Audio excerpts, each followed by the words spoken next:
এই দেখো বন্ধুরা, আমি তো দেখিয়েছিলাম মাটি ছাড়া আলুর বীজ রোপণ দেখিয়েছিলাম।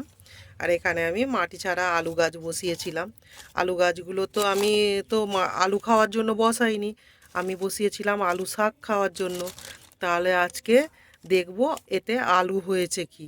এখানে এক জায়গায় বসিয়েছি, এখানে এক জায়গায় বসেছি, আরও এক জায়গায় বসিয়েছি। এখানেও কিছু আলু গাছ বসিয়েছি, তবে এই আলু গাছগুলো এখনও কাঁচা আছে। তবে এই আলু শাকগুলো আমি আলু হয়েছে কি দেখবো আজকে। কারণ এইতে আবার নোটে শাক বেরিয়ে গেছে, তো তা না হলে নোটে শাকগুলো আবার মরে যাবে। দেখি কতগুলো আলু পাই। নমস্কার বন্ধুরা, কেমন আছেন সবাই? আমি খেয়া। আর আমি তো ছাদ বাগানে সবসময়ই দেখাই। আর ছাদ বাগানে আমি কিছু মাটি ছাড়া আলু গাছ বসিয়েছিলাম। আর তাইতে আজকে আলু কতগুলো পেয়েছি সেটাই আজকে দেখাবো। তাহলে দেখতে থাকুন আমার ভিডিওর মধ্যে। আমি তো এর আগে দেখিয়ে দিয়েছিলাম, তাহলে দেখতে থাকুন বন্ধুরা। এই যে বন্ধুরা, চুবড়ি নিয়ে চলে এসেছি ছাদ বাগানে আলু তুলবো বলে। দেখি আলু পাই কি। চলো বন্ধুরা, দেখতে থাকি আমার ছাদ বাগান থেকে কি আলু পাবো। আর ছাদ বাগানটা দেখো ফুলে ফুলে ভরে গেছে। তবে বন্ধুরা, আমি আর আলু শাক আমার অনেক খাওয়া হয়েছে, আমি দেখিয়েছি সব আগের ভিডিওর মধ্যে। তবে আলু হোক আর না হোক, আমি আলু শাক খাওয়ার জন্য বসিয়েছিলাম যেহেতু। আর আলু হয়েছে কি আমি সেটাই দেখব। যদি নাও হয় তাতেও কোনো দুঃখ নেই, কিন্তু আমি দেখতে থাকি আলু হয়েছে কি। বাবা বন্ধুরা, একটাও তো আলু হয়নি। যাই হোক, আমার অনেকবার আলু শাক খাওয়া হয়ে গেছে, এতে দেখছি একটাও আলু হয়নি, একটাও আলু হয়নি। আলু শাক তো খাওয়া হয়ে গেছে, আর আমার এখানে কম্পোস্ট সারও তৈরি হয়ে গেছে, একটাও আলু হয়নি। তাহলে এইটাই হয়েছে কি দেখি। এই যে এখানেও আছে কিছু বসানো,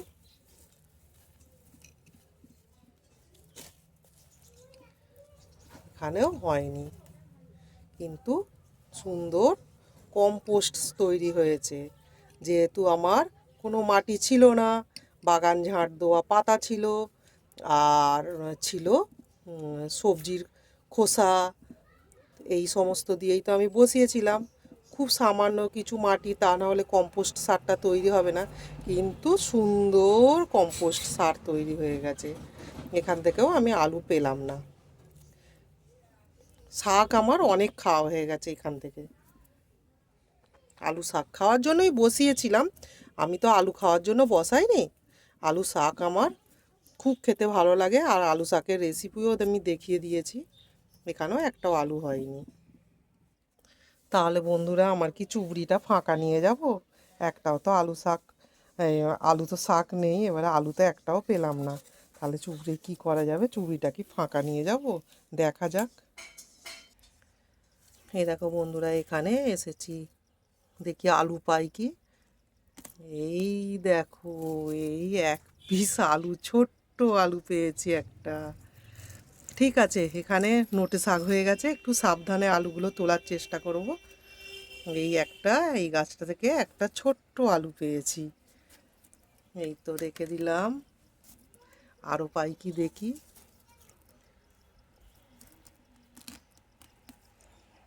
হয়নি, নেই, দেখি। এই দেখো, বড় বড় আলু হয়েছে, অনেক বড় বড়। এখানেও রেখে দিলাম। খুব সাবধানে তুলতে হবে, যেহেতু নোটে শাক আছে। এই একটা হয়েছে, এই একটা হয়েছে, আরও হয়েছে কি দেখি। এই দেখো বন্ধুরা, কতগুলো আলু হয়েছে। এই দেখো, এই দেখো, এই দেখো, তাহলে এতগুলো আলু হয়েছে।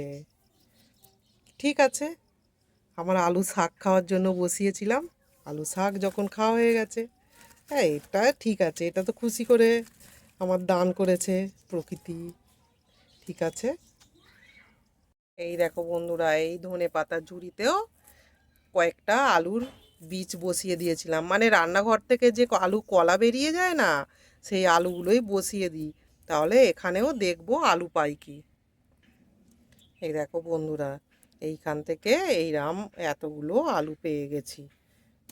এই যে এখান থেকে সমস্ত আলু, এতগুলো আলু পেয়ে গেছি।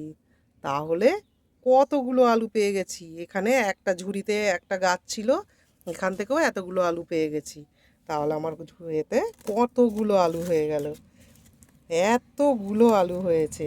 আর সিম গাছ থেকে দুটো সিম তুলে নিয়েছিলাম, এই যে সিম গাছ থেকে দুটো সিম তুলে নিয়েছি। তা কতগুলো আলু পেয়ে গেছি বন্ধুরা, মাটি ছাড়া আলু গাছ বসিয়ে। তাহলে লাভই হয়েছে। আমি অল্পেতেই খুশি, এতেই আমার খুব আনন্দ হচ্ছে। এতগুলো আলু পেয়ে গেছি, আমার প্রকৃতির দান। একটাই পেঁয়াজ গাছ আছে, আর একটা পেঁয়াজ গাছ থেকে একবার একটা পেঁয়াজ কলি তুলেছিলাম, আর একটা পেঁয়াজ কলি হয়েছে। এই যে এটাও তুলে নিলাম। সিম গাছগুলো এবারে তুলে তো পরিষ্কার করে দেব।